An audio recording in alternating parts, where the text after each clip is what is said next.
지난 시간에 우리가 살폈던 것처럼 바울은 3차 전도 여행을 마치고 수많은 동력자들의 만류에도 불구하고 예루살렘으로 올라갔습니다. 그런데 이제 그렇게 예루살렘으로 올라갔더니 두 가지 정도의 상황이 바울을 기다리고 있었습니다. 그 중에 하나는 바울에게 적대감을 가지고 어떻게 해서든지 바울을 제거하려고 하는 수많은 유대인들이 버티고 있었고요. 그리고 또 다른 하나는 과거의 성령 충만했던 모습과 달리 영적인 능력, 또 신앙적 어떤 야성들을 완전히 상실해버린 채 너무나도 무기력하게 변해버렸던 예루살렘 교회의 지도자들이 보여드렸습니다.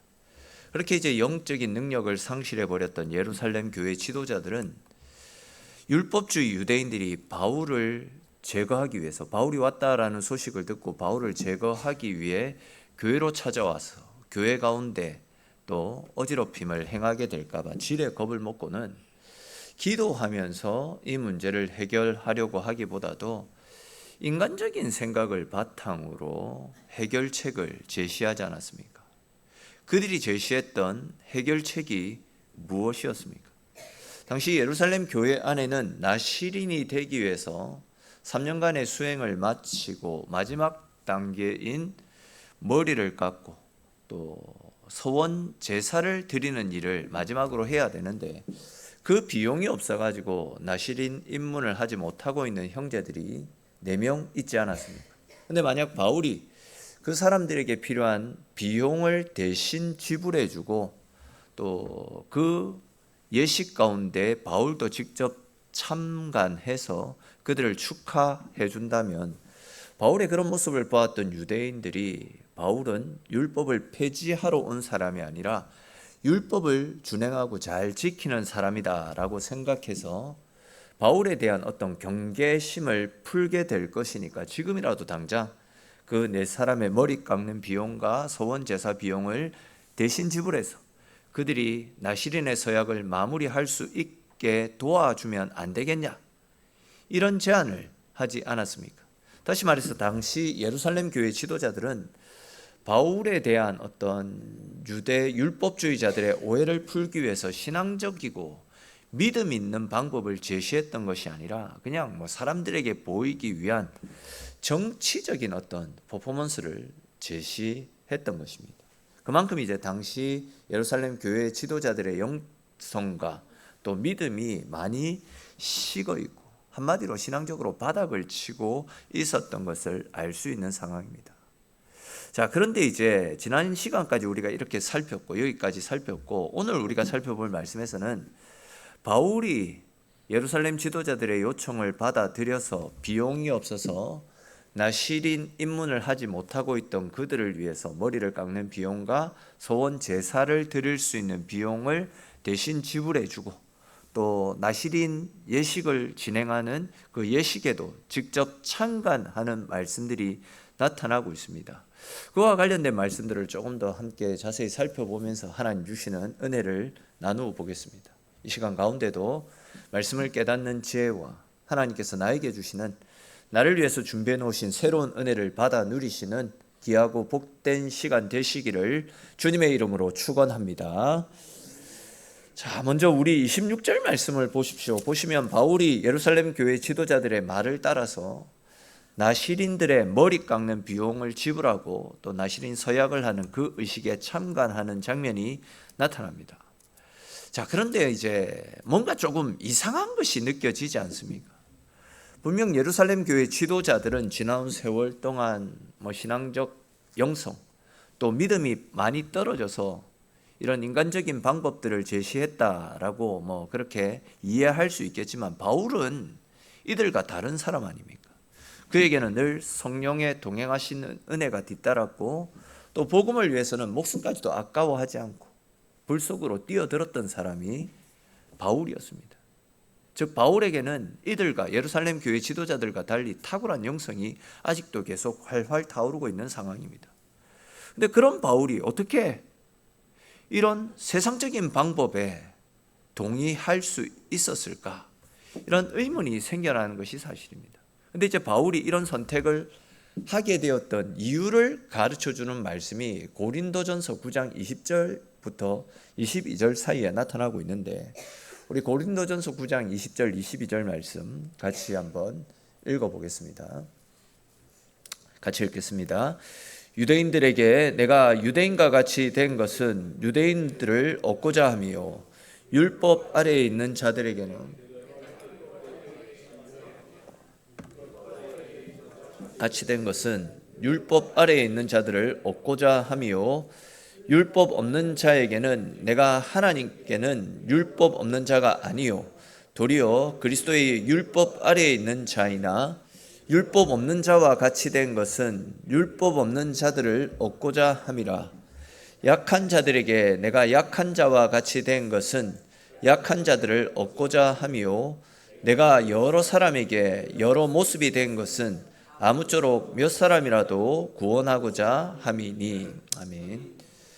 자, 이 말씀 무슨 말씀이냐면 그냥 간단하게만 말씀을 드리면, 바울은 유대인들을 전도하는 현장에서는 율법을 존중하는 모습을 보였고, 또 헬라인들을 전도하는 현장에서는 율법을 강조하기보다도 하나님의 사랑, 즉 십자가의 은혜를 강조하면서 이방인들에게 가장 잘 맞는 방법으로 복음을 제시했다, 그 이야기를 하고 있습니다.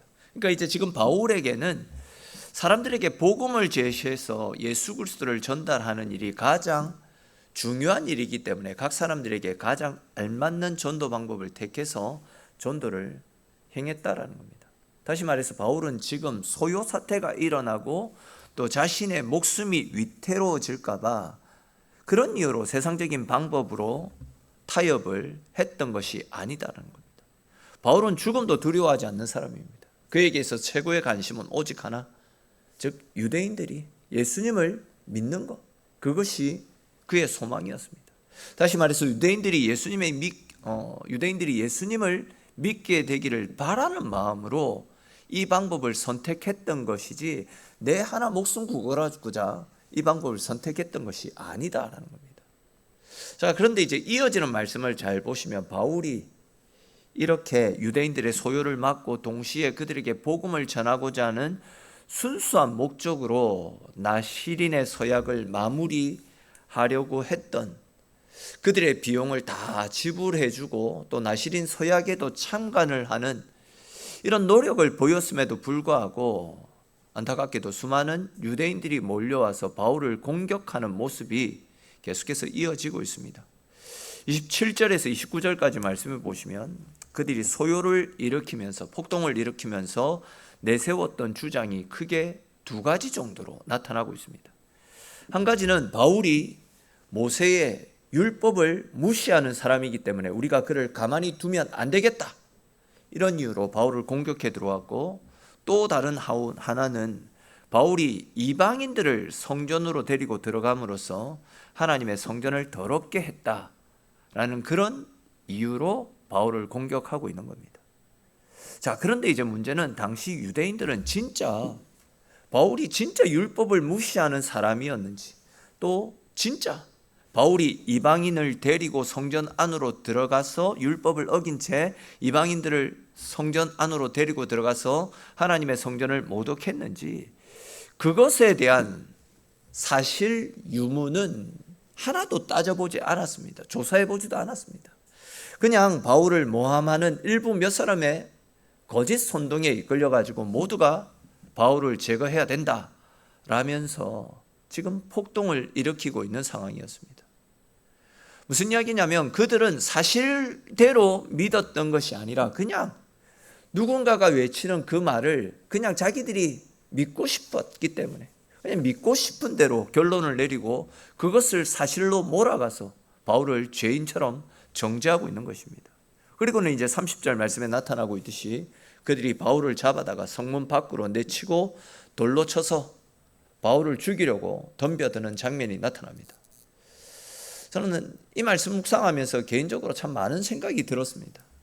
우리가 지지난주에 살펴보았듯이 바울은 자신이 예루살렘으로 올라가게 되면 이런 고통과 죽음의 위기를 겪게 된다라는 사실을 잘 알고 있지 않았습니까? 다른 말로 하면 이미 자기가 고난당한 것을 알고 있었기 때문에 마음만 먹으면 얼마든지 이런 고난의 길을 가지 않을 수도 있었다라는 거죠. 고난의 길을 피할 수도 있었다라는 이야기입니다.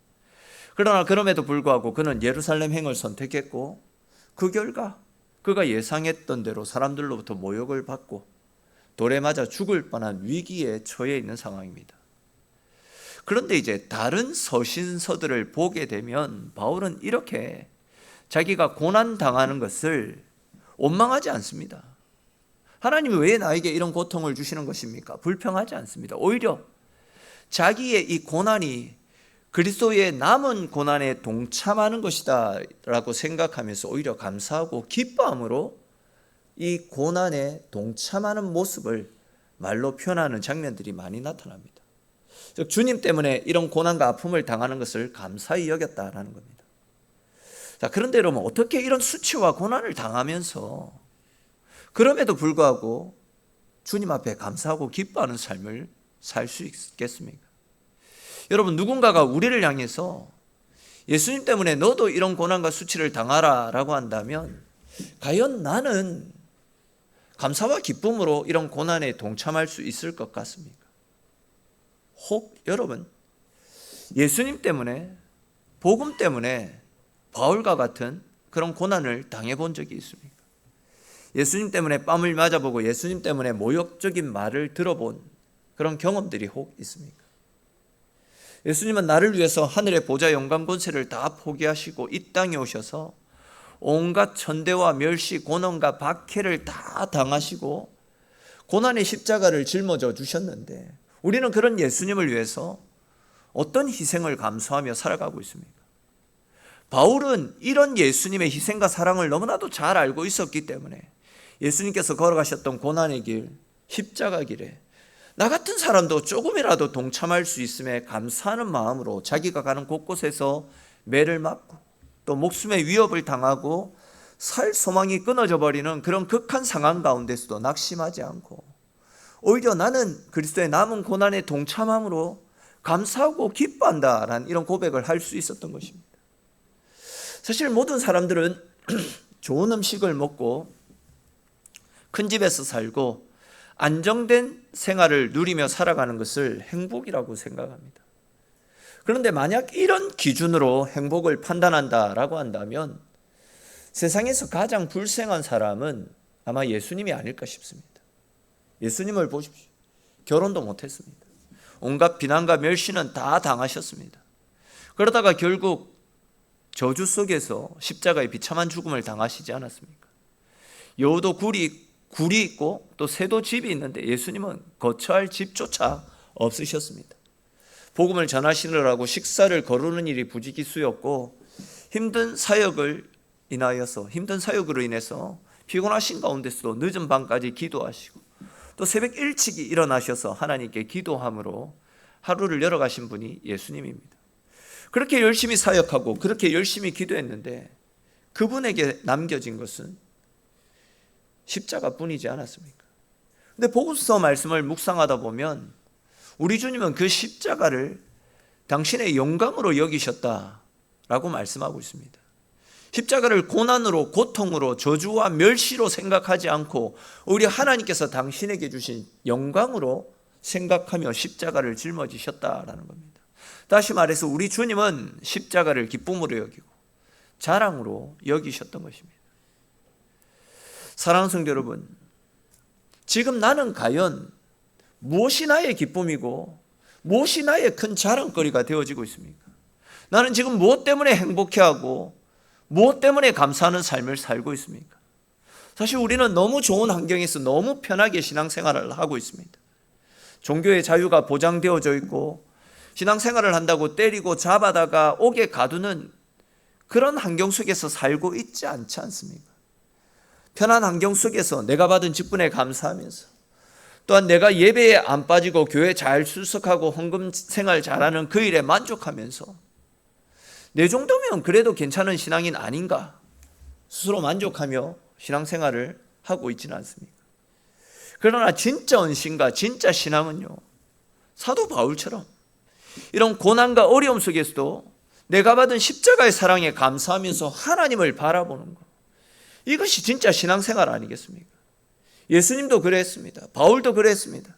얼마나 욕을 많이 맞고 얼마나 복음 때문에 그 많은 고통을 당하셨습니까?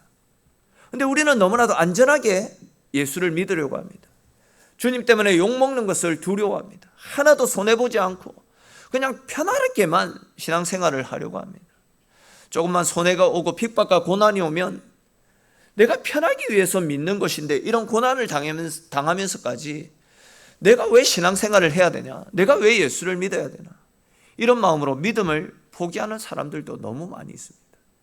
한마디로 나를 위해서 내 위주로 신앙생활을 하고 있는 것입니다. 지난 시간에도 말씀을 드렸고 오늘 서론에서도 말씀을 드렸듯이 성령 충만해서 그렇게 열정적이고 그렇게 헌신적이었던 이 예루살렘 교회의 지도자들도 세월이 지나면서 열정이 식고 믿음이 식으니까 큰 문제가 찾아와도 기도해 보지도 않고 그냥 사람들의 눈속임을 위한 정치적인 타협안을 제시해버리는 이런 연약한 사람으로 바뀌지 않습니까? 그렇게 신앙의 열정이 식고 믿음이 식어버리니까 지금 바울은 유대인들에게 잡혀가지고 그렇게 고난을 당하고 있는데도 예루살렘 교회 지도자들 그 누구 하나도 바울의 편이 되어 바울을 지켜주는 사람이 없습니다. 더군다나 지금 바울이 당하고 있는 이 고난은 자기네들의 지시를 따라서 성전에 들어가서 나시린의 그 서약에 참관하다가 이런 봉변을 당하고 있는 것 아닙니까? 그런데도 그들은 괜히 나섰다가 자기들도 해를 당하지는 않을까 두려워서 누구 하나 바울을 도와주지 않았습니다. 그냥 먼 발치서 바울이 고난당하는 것을 지켜보고만 있을 뿐이었습니다. 예수님이 십자가에서 고난당하실 때 제자들이 범했던 그 실수를 예루살렘 교회 지도자들도 똑같이 범하고 있는 상황입니다. 이렇게 우리의 삶이 주님을 향한 열정, 주님을 향한 신앙이 식어버리게 되면 우리 역시도 이렇게 쉽게 무너져 버릴 수밖에 없는 것입니다. 그렇기 때문에 여러분 우리는 오늘 이 말씀 앞에서 우리의 신앙 상태를 다시금 점검해 볼 수 있어야 됩니다. 신앙은 말로만 뜨겁다라고 해서 뜨거워지는 것이 아닙니다.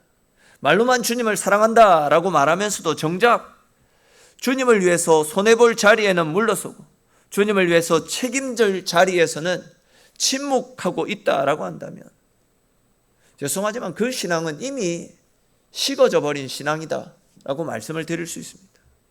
그럼 우리가 정말 두려워해야 되는 것은 사람들에게 미움받는 것이 아닙니다. 또 주님을 위해 살다가 손해보는 것도 아닙니다. 진짜 우리가 두려워해야 되는 것은 너무나도 편한 신앙에 익숙해져 가지고 주님을 위한 그 어떤 부담조차도 느끼지 못하는 사람이 되어지는 것이고 교회와 복음을 위해 헌신하고 섬겨야 되는 그런 상황 가운데서도 내 안위와 내 유익을 계산하는 사람이 되어지는 것. 그래서 슬그머니 주님을 위한 일들에서 뒷걸음질 치는 것. 이것이 진짜 우리가 두려워야 되는 일입니다. 여러분 솔직히 지금 현재 우리 자신을 한번 되돌아보십시오. 내 속에 주님을 향한 처음 그 사랑이 그대로 남아 있습니까? 복음을 위한 거룩한 부담감이 아직도 내 마음 가운데 살아남아 있습니까? 혹 세월이 지나면서 내 마음은 점점 무뎌지고 내 신앙은 점점 안전한 자리만 찾아 나서고 내 헌신은 점점 계산적인 모습으로 바뀌어 가고 있지는 않습니까? 이런 우리의 모습에서 다시금 돌아설 수 있어야 됩니다.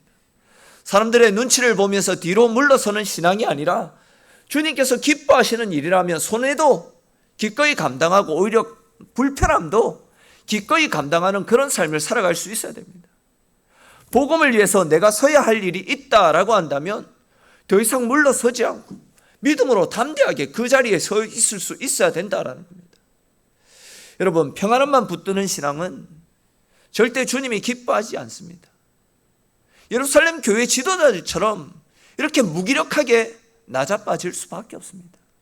내 안전만 계산하는 그런 신앙 역시도 십자가의 길을 기쁨으로 묵묵히 함께 걸어 나갈 수 없습니다. 그렇기 때문에 여러분 지난날의 연약함들, 현실에 안주한 채, 지금에 만족한 채 그때가 좋았으니 이런 생각으로 현실에 안주하는 그런 우리의 연약함을 내려놓고 다시금 성령 충만하면 은혜를 사모하며 주님 앞에 엎드릴 수 있어야 됩니다. 식어져 버린 마음들을 주님 앞에 다시금 드리고 무뎌져 있는 우리의 믿음을 다시금 견고하게 세워달라고 하나님 앞에 엎드려 기도할 수 있기를 바랍니다.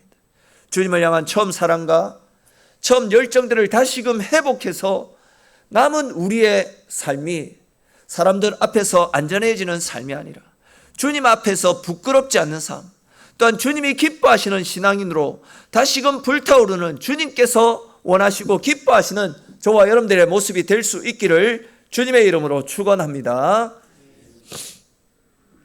앞에서 우리가 살펴본 대로 지금 바울은 유대인들에게 잡혀가지고 돌에 맞아 죽을 위기에 처해 있는 상황입니다.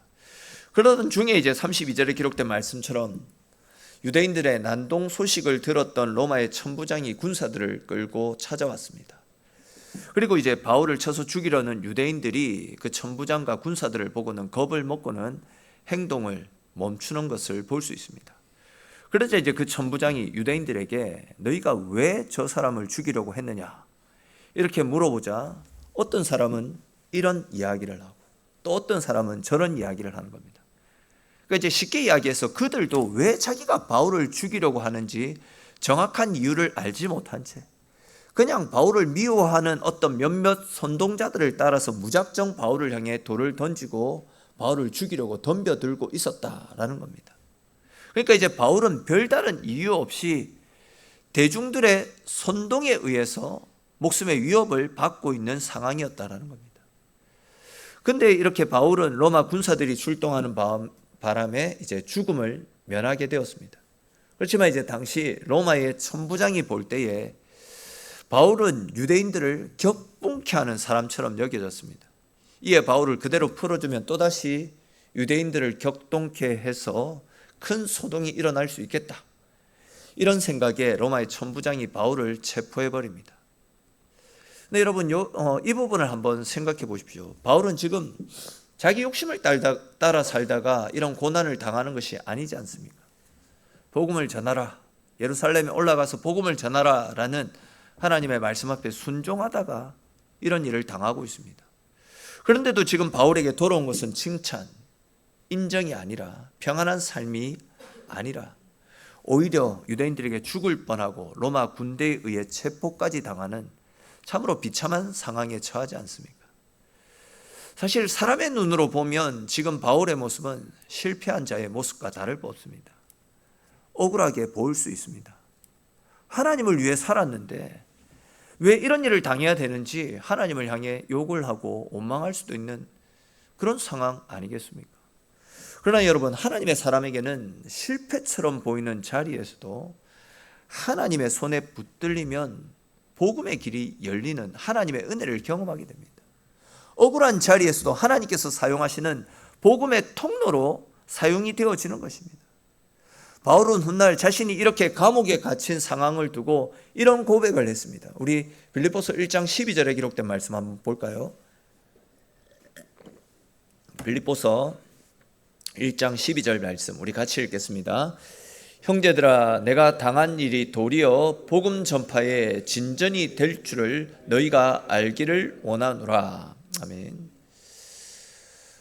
여러분, 이 고백이 얼마나 놀랍습니까? 바울은 지금 자기가 이렇게 감옥에 갇히는 것을 불행한 일이다라고 말하지 않습니다. 하나님 왜 이렇게 하셨습니까? 하나님을 원망하지도 않습니다.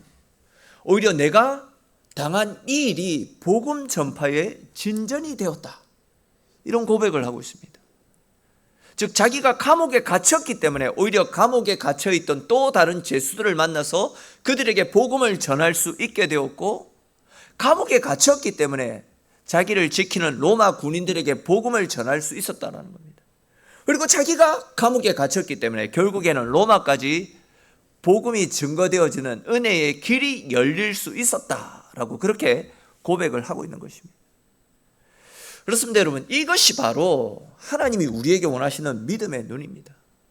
믿음은 고난이 없다라고 말하는 것이 아닙니다. 믿음은 고난 속에서도 하나님께서 우리를 위해서 일하고 계심을 믿는 것, 그것이 바로 믿음입니다. 믿음이라는 것은 내가 원하는 길이 막혔다라고 해서 끝났다, 하나님이 왜 이러셨습니까? 이렇게 말하는 것이 아니라 그 막힌 길 가운데서도 하나님께서 또 다른 길을 열어주실 것을 믿고 끝까지 하나님을 의지하는 것입니다. 우리의 삶 가운데도 이런 일이 있습니다. 나는 순종했는데 오히려 어려움이 찾아올 때가 있습니다. 나는 하나님 앞에서 바르게 살려고 몸부림쳤는데 오히려 억울한 일을 당할 때가 있습니다. 나는 복음을 붙들고 살려고 믿음으로 몸부림쳤는데 오히려 손해보고 막히는 것 같고 내 길이 퇴보하는 것 같은 그런 느낌을 받을 때가 있습니다. 그러나 여러분, 오늘 말씀에서도 이야기하고 있듯이 낙심하지 마십시오. 하나님은 우리의 순종을, 우리의 헌신을 결코 헛되게 하지 않습니다. 하나님은 우리의 눈물도, 우리의 억울함도, 우리의 묶임도 복음의 길로 바꾸어 가시는 은혜의 하나님이심을 믿으시기를 축원합니다. 그러면 여러분, 지금 내 삶 가운데, 내 앞길 가운데 이해가 되지 않는 일이 있다라고 해서 하나님이 일하시지 않는다, 하나님 과연 살아계신가, 이런 의심도 하지 마십시오. 지금 내가 묶여있는 것 같은 그런 자리에도 하나님은 여전히 우리를 위해서 일하고 계심을 믿으시기를 바랍니다. 내가 지금 손해보는 것과 같은 그런 순간에도 하나님은 나를 위한 더 크고 위대한 일들을 하나씩 진행시켜 나가고 계십니다. 중요한 것은 내가 어떤 상황에 놓여 있느냐, 이것이 아니라 그 상황 가운데서도 끝까지 하나님을 신뢰하는 믿음, 그 믿음으로 하나님을 붙잡는 것입니다. 그렇게 우리가 어떤 상황 속에서도 하나님을 신뢰하고 믿음으로 살아가게 될 때에 바울을 붙드시고 감옥 자리까지도 복음의 통로로 사용하셨던 하나님께서 오늘날 우리의 삶 가운데도 붙들어 주시고 그런 우리의 삶을 통해서 하나님의 은혜, 하나님의 복을 허락하여 주실 것입니다. 그러므로 고난 앞에서도 무너지지 마시고 억울함 앞에서도 낙심하지 마시고 막힌 길 가운데서도 끝까지 하나님을 신뢰하는 믿음으로 살아가시는 저와 여러분들이 되시기를 축원합니다. 하나님은 우리가 이해하지 못하는 순간에도 여전히 우리의 삶을 복음의 길로, 은혜의 길로, 생명의 길로 이끌어 가시는 사랑의 하나님이심을 믿으시기를 바랍니다. 그 하나님을 절대적으로 신뢰하는 믿음 가지고 어떤 상황 속에서도 하나님을 끝까지 붙잡으셔서 하나님께서 우리에게 주시는 은혜와 복을 받아 누리며 우리의 삶이 이 시대에도 하나님이 살아계시고 이 시대에도 우리를 위해서 일하신다라는 사실을 세상 많은 사람들에게 알리고 증거하고 드러낼 수 있는 복의 통로, 축복의 통로로 귀하게 쓰임받을 수 있게 되기를 주님의 이름으로 축원합니다. 기도드리겠습니다. 주님, 오늘도 저희들 기도의 자리로 불러주시고 말씀을 들려주시고 하나님 앞에 함께 기도할 수 있는 시간들을 허락하여 주셔서 주님